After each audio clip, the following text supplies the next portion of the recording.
नमस्कार. आज आपण पुण्याच्या अगदी जवळ असलेल्या अशा एका ठिकाणी आलो आहोत जिथे इतिहास, अध्यात्म आणि निसर्ग यांचा सुंदर संगम पाहायला मिळतो. आपण आहोत सासवडमधील प्राचीन चांगावटेश्वर मंदिरात.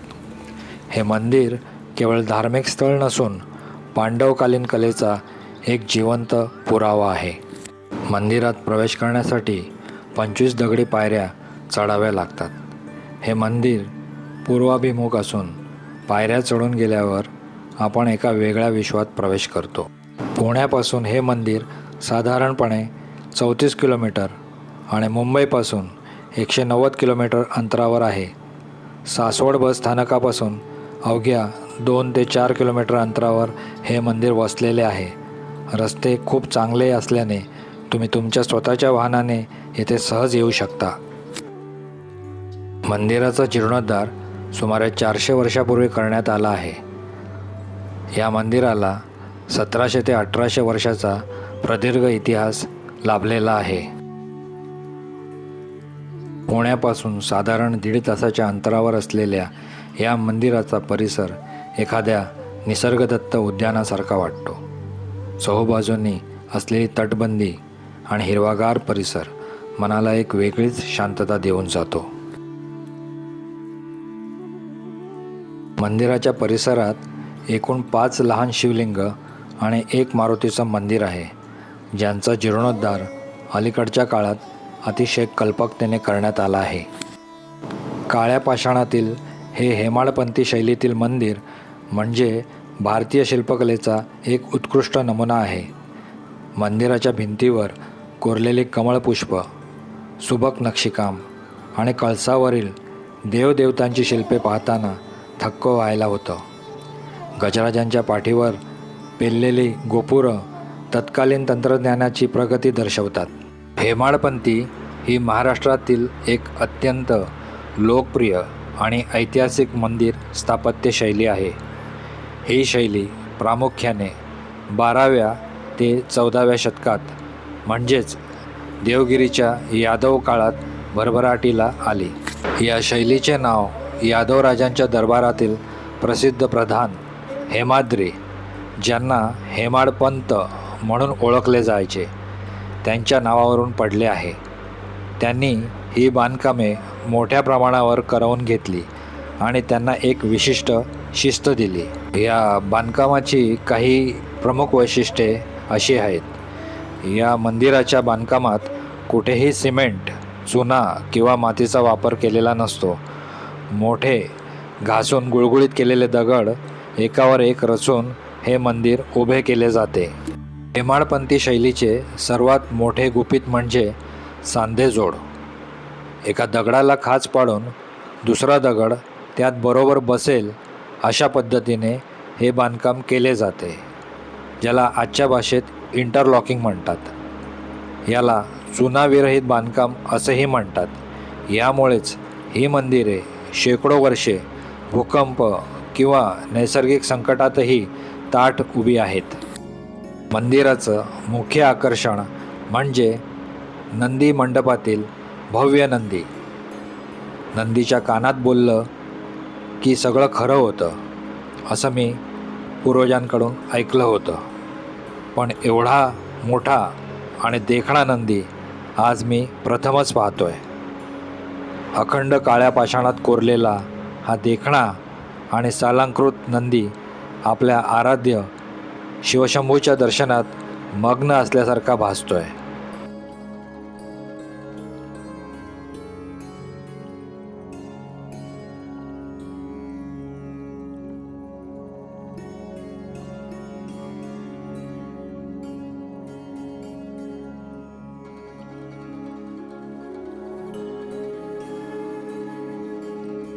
नेहमीप्रमाणे मंदिराच्या प्रवेशद्वारावर वरती जी ललाटपट्टी असते त्यावर गणेश मूर्ती असते. याला गणेशपट्टी सुद्धा म्हटलं जातं. प्रत्येक ठिकाणी आपल्याला ही गणेशाची मूर्ती दिसतेच. समोर 2 मुख्य खांब आहेत, त्यावर सुद्धा मध्यभागी खूप सुंदर कमळाची फुलं कोरलेली आहेत. मुख्य मंडपात प्रवेश करताच पाषाणात कोरलेल्या कासवाचं दर्शन होतं. स्तंभावरील कोरीव काम आणि छताचा घुमट पाहून मन प्रसन्न होतं. गाभाऱ्यात शांतपणे प्रज्वलित असलेला नंददीप आणि तिथे विराजमान असलेलं वटेश्वर महादेवांचं शिवलिंग, एक अलौकिक ऊर्जा इथे जाणवते. मंदिरातील कोरीव कामाकडे नीट पहा. आपल्याला वाटतं हे केवळ सुंदर डिझाईन आहे, पण वास्तुशास्त्रानुसार हे केवळ डिझाईन नसून त्या बांधकामाचे सेंटर पॉईंट्स किंवा मध्य आहेत. वजनाचं योग्य व्यवस्थापन आणि ऊर्जेचा समतोल राखण्यासाठी हे विशिष्ट पॉईंट्स डिझाईनच्या स्वरूपात मांडले गेले आहेत. प्रत्येक नक्षीकामामागे एक शास्त्र दडलं आहे.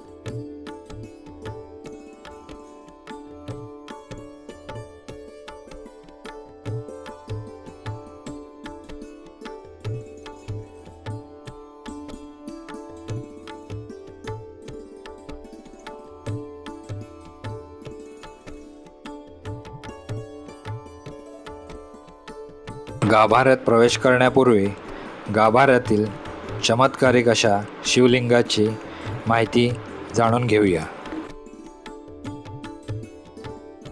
असे मानले जाते की योगी चांगदेवांचा जन्म संत ज्ञानेश्वर महाराजांच्या काळाच्याही अनेक शतके आधी झाला होता. कथेनुसार इंद्रसभेत इंद्राचा अनादर केल्यामुळे चांगदेवांना मृत्यूलोकात जन्म घेण्याचा शाप मिळाला होता. मृत्यूलोकात आल्यावर त्यांनी शिवभक्तीचा मार्ग स्वीकारला. योगी चांगदेव महाराज दरवर्षी पावसाळ्यात चातुर्मास व्रत पाळत असत. या काळात ते मौन धारण करत आणि डोळे मिटून ईश्वराच्या चिंतनात मग्न राहत. त्यांची एक विशेष प्रथा होती. ते दररोज पार्थिव शिवलिंगाची पूजा करत असत.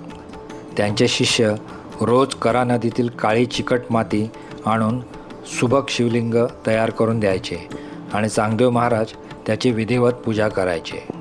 एकदा सासवड परिसरात मुसळधार पाऊस पडत होता. पावसामुळे नदीकाठी जाऊन माती आणणे आणि शिवलिंग घडवणे शिष्याला कठीण झाले. रोजच्या कामाचा कंटाळा आणि पावसाचा व्यत्यय यामुळे शिष्याने एक युक्ती केली. त्याने एका पालथ्या वाटीवर मातीचा लेप लावला आणि हुबेहूब शिवलिंगासारखा आकार दिला. चांगदेव महाराजांनी आपलं नित्य स्नान उरकून नेहमीप्रमाणे शिवलिंगाची आराधना सुरू केली. मंत्रोच्चार आणि आवाहनानंतर जेव्हा त्याने ते शिवलिंग विसर्जन करण्यासाठी हातात घेण्याचा प्रयत्न केला, तेव्हा त्यांना एक विलक्षण अनुभव आला. ते शिवलिंग आपल्या जागेवरून जराही हलले नाही. जणू काही प्रत्यक्ष महादेवानेच त्या मातीच्या पिंडीत वास्तव्य केले होते. चांगदेवांच्या लक्षात आले की ही केवळ मातीची वाटी नसून ईश्वराचे अधिष्ठान तिथे निर्माण झाले आहे. त्या शिवलिंगाचे महत्त्व ओळखून चांगदेवांनी तिथेच एक छोटे मंदिर उभारले आणि त्याची नित्यपूजा सुरू ठेवली. पुढे या स्थानावर 17व्या शतकात भव्य आणि देखणे मंदिर उभारले गेले, जे आज आपण चांगावटेश्वर म्हणून ओळखतो. नंदी मंडपाच्या स्तंभावर शरभशिल्प, अश्वशिल्प आणि महिषासूर मर्दिनीची चित्तवेधक शिल्पे कोरलेली आहेत. मंदिराच्या बाहेरील भिंतीवर आणि खांबांच्या वरच्या बाजूला कीर्तिमुख म्हणजेच एक संरक्षक मुखाकृती कोरलेली असते. असे मानले जाते की हे कीर्तिमुख मंदिराचे वाईट शक्तींपासून रक्षण करतात. तसेच खांबांच्या टोकावर जे भारवाहक यक्ष किंवा गंधर्व जे छत पेलून धरल्यासारखे दिसतात, त्यांच्या मुद्रा आणि चेहऱ्यावरील भाव पाहण्यासारखे असतात.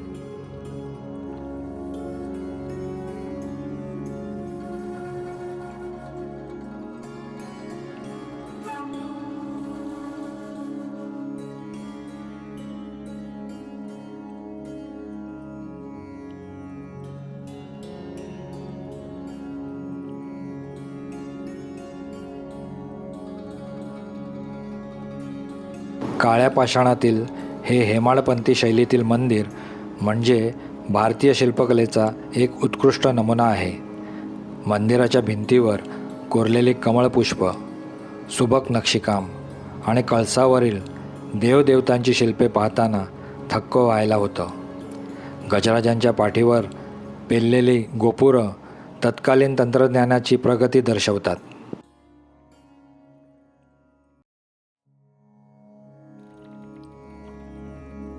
या मंदिरात प्रसिद्ध चित्रपटांच्या शूटिंग झाल्या आहेत. तसंच आजच्या पिढीमध्ये हे मंदिर प्री वेडिंग शूटसाठी खूप प्रसिद्ध आहे. इथे प्री वेडिंग शूटसाठी येणाऱ्या जोडप्यांना कपडे बदलण्यासाठी, मेकअप करण्यासाठी चेंजिंग रूम उपलब्ध आहेत. प्री वेडिंग शूटसाठी शुल्क द्यावे लागते. एक अतिशय महत्त्वाची गोष्ट मला समजली ती म्हणजे ही जुनी मंदिरे त्या देवतेच्या यंत्राच्या आकाराच्या पायावर उभारलेली असतात. चांगावटेश्वर मंदिराचा पायासुद्धा महादेवाच्या यंत्रावर आधारित आहे. यामुळेच या परिसरात पाऊल ठेवताच आपल्याला एक अनामिक सकारात्मकता आणि ऊर्जा जाणवते. हे पूर्वजांचं प्रगत स्थापत्यशास्त्रच आहे. हेमाडपंथी मंदिराच्या दगडांवर अनेकदा छोटी चिन्हे जसं त्रिकोण, वर्तुळ, स्वस्तिक किंवा विशिष्ट रेषा आढळतात. हे चिन्हे त्या काळातील कारागिरांनी केलेली स्वाक्षरी असायची. एकाच आकाराचे दगड योग्य जागी बसवण्यासाठी किंवा कोणत्या कारागिराने किती काम केले आहे याची मोजणी करण्यासाठी ही चिन्हे वापरली जात. चांगवटेश्वर मंदिराच्या पायाच्या दगडांवर नीट पाहिले तर अशी काही चिन्हे आजही पुसटशी दिसतात.